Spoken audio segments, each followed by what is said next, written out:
Hi, I'm Amir. I'm owner, also co-founder of Rubysh. Rubysh is actually stands for from rubbish to Ruby. So by the name, maybe you can know that I'm working on how to convert waste, upcycle waste, into something associated with Ruby. For instance, like jewelry. Yeah. Can you tell us a bit more about Rubysh? Ruby's is actually a social enterprise that actually also works on how to empower women by providing job opportunities for them, especially improving the value and also increasing the value of waste supply chains. So by joining our workshop, they are actually having a much more opportunities to increase their income. Yeah. Tell us a bit more about the community that you wish to help through Rubysh. We especially work with a very quite small community, but actually it's distributed along the capital cities. Basically, we work with dumping site communities.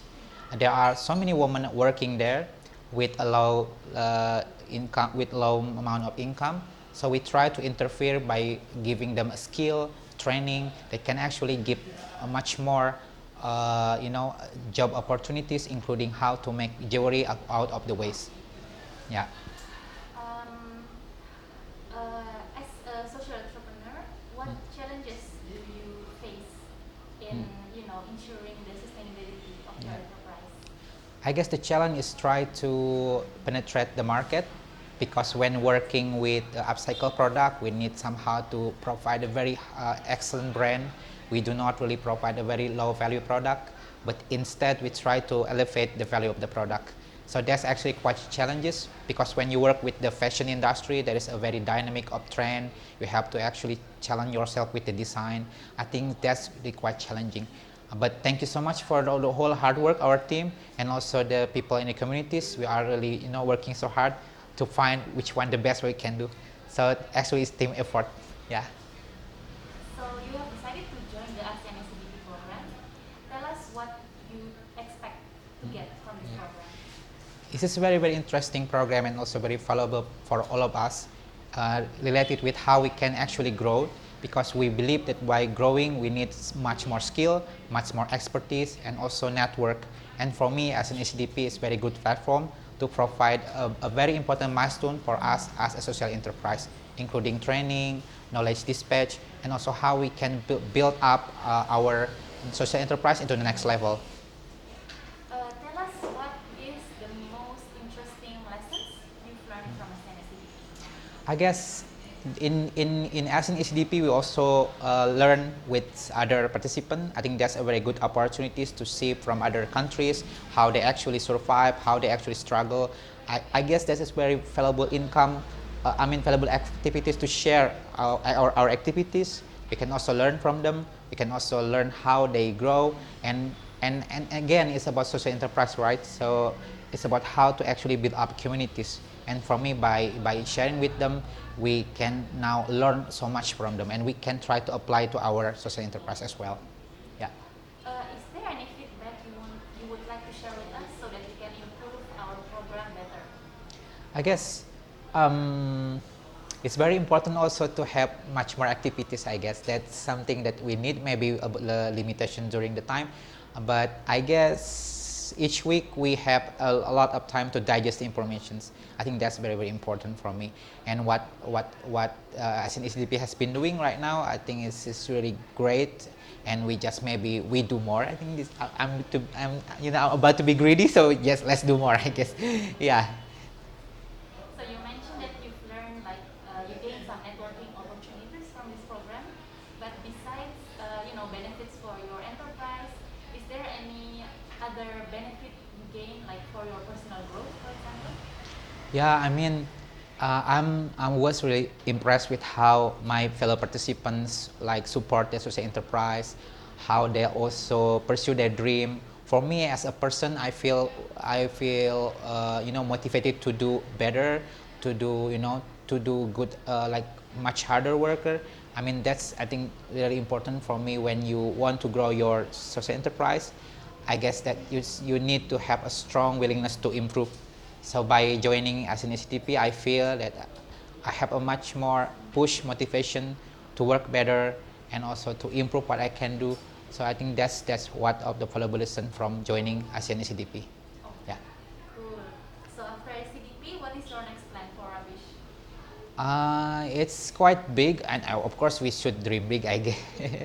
I feel that we can, penetrate international market because we believe that Rubysh is actually something that I think international communities will also looking for, and Rubysh maybe in the future will become one of the prominent brand in the world that actually employing women again and also introducing slow fashion style. I think that will be happening also in the future, and Rubysh will be the leading brand for that aspect. So, yeah, I mean, Okay, go international. yeah.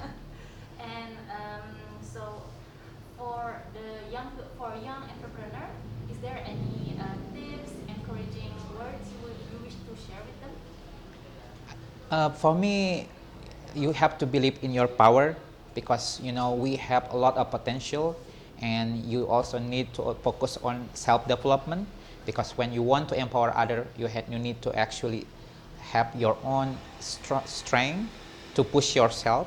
Try to somehow the biggest enemy is yourself. I guess you have to actually build up your confidence. Try to move forward. Maybe it's really hard journey, but you have to continue because that's I think the willingness to survive, the willingness to keep forward.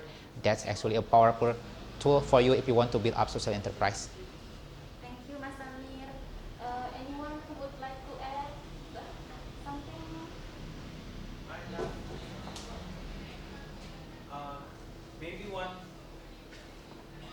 maybe one last question from me, Amir. Do you have message for young people out there in ASEAN that are in the same journey of managing their social enterprise, try to balancing the business side but also creating meaningful social impact? Yeah. Do you have any messages for people in the same journey with you out there in ASEAN countries that you can share?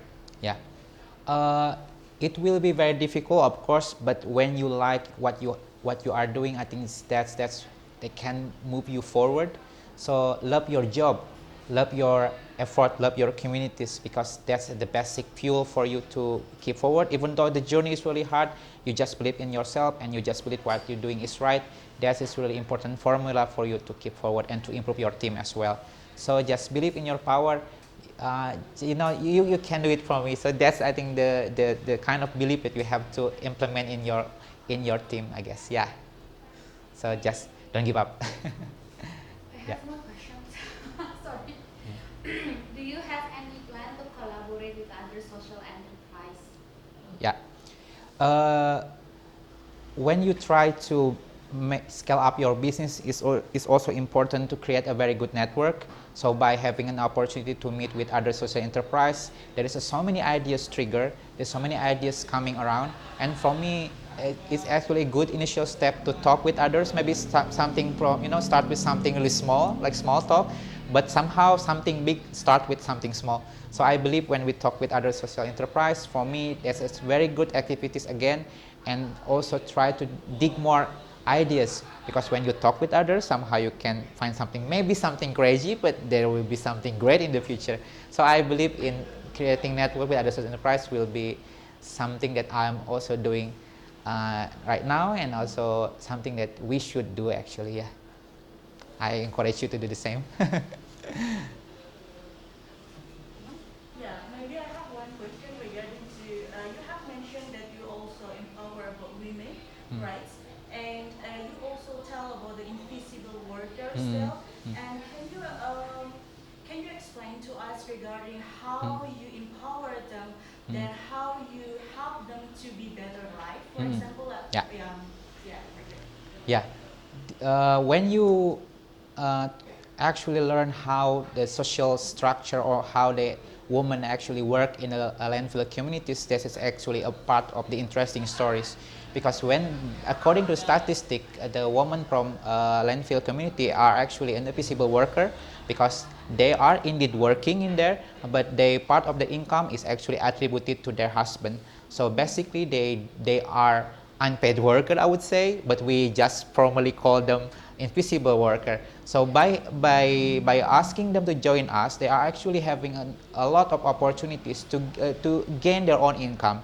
You can imagine that they have to work collecting waste, try to separate the waste, and they can only have maybe around 10 cents USD until 30 cents USD per kilogram of waste. and they have to do that every day, 24/7. And for me, when they joining Rubysh, they can do less more work, of course, because they just do simple craft skill. And again, they have much more multiply income because they are actually making stunning jewelry, and you can pay a lot for jewelry.